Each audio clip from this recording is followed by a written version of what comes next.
everyone, I'm Kevin Nelson. Here's a look at what's going on this week in the news. We begin with news from the Vatican. In honor of World Refugee Day, June 20th, Pope Francis urged people to assist and accompany refugees while working to build peace in the world. After praying the Angelus in St. Peter's Square on Sunday, the Pope said that seeing the faces and hearing the stories of refugees should lead Christians to renew our obligation to build peace through justice. The theme for the United Nations sponsored World Refugee Day this year is We Stand #with Refugees. The Pope's address followed a joint effort by the Vatican Police, the Greek government, and Rome San Egidio community to bring a group of Syrian refugees to Italy. The Vatican Police accompanied 9 refugees, 6 adults and 3 children, from Athens to Rome June 16th. The Syrian citizens, including 2 Christians, had been living in a refugee camp in Lesbos. Jesuit Father Thomas Smolik, International Director of Jesuit Refugee Service, encouraged people to contact organizations such as Catholic Charities in the U.S. or Jesuit Refugee Service in Europe to help out. He said anyone can help refugees by visiting them, helping with free meals, doing advocacy work, or just helping out when time allows are all possibilities.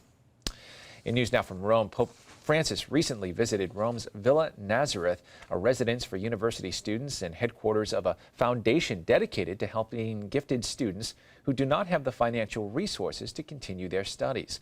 While there, the Pope spent more than an hour responding to questions from young residents. When asked about the persecution of Christians in the Middle East, the Pope said that using the word genocide downplays the courage and witness of those who boldly profess faith in Jesus Christ, even in the face of death. He said rather they should speak of martyrdom. Father Federico Lombardi, Vatican spokesman, said Pope Francis was not speaking about the use of the term genocide on a political level, but on a level of faith. The Pope was also asked if he ever struggled with his faith. He replied that many times at different stages in his life he has found himself in a crisis with the faith, but he said that a Christian who has never felt this once in a while is missing something. He said that he has learned that a Christian should not be afraid to experience crisis. It's a sign that one is moving forward. Go back to the Vatican now. There were some very colorful attendees at last week's papal audience. Rome Reports has more on the eventful afternoon at the Vatican.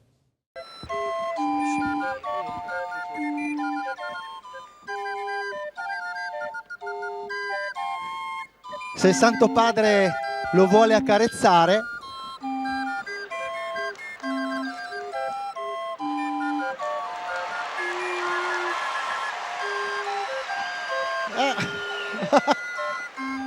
It was an audience unlike any other. Clowns, acrobats, musicians, and even a tiger and a panther traveled to the Vatican. The World Circus performers stopped at the Vatican to attend the Jubilee and offered this show to the Pope.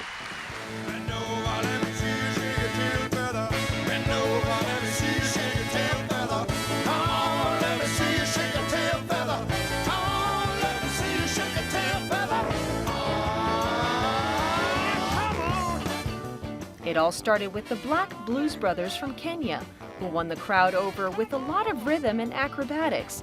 The show ended with clowns and circus animals, making this a truly unique experience for those witnessing.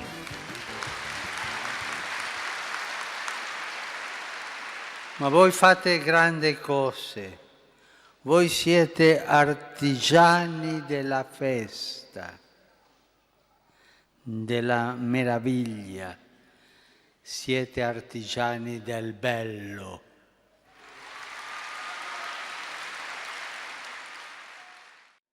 The Pope said that this event could not be missed during the Jubilee of Mercy, a day when circus performers are able to sow a smile to the world.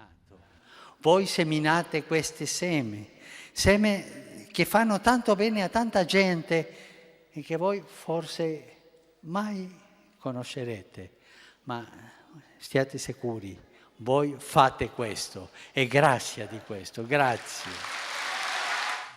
Looking now at news from around the country, the triple-digit weather continues to hit a large portion of the country, including the desert southwest, and charities are working to help people stay safe and cool. Shannon Clancy, Chief Philanthropy Officer for the Society of St. Vincent de Paul in Phoenix, Arizona, says this time of year is their winter.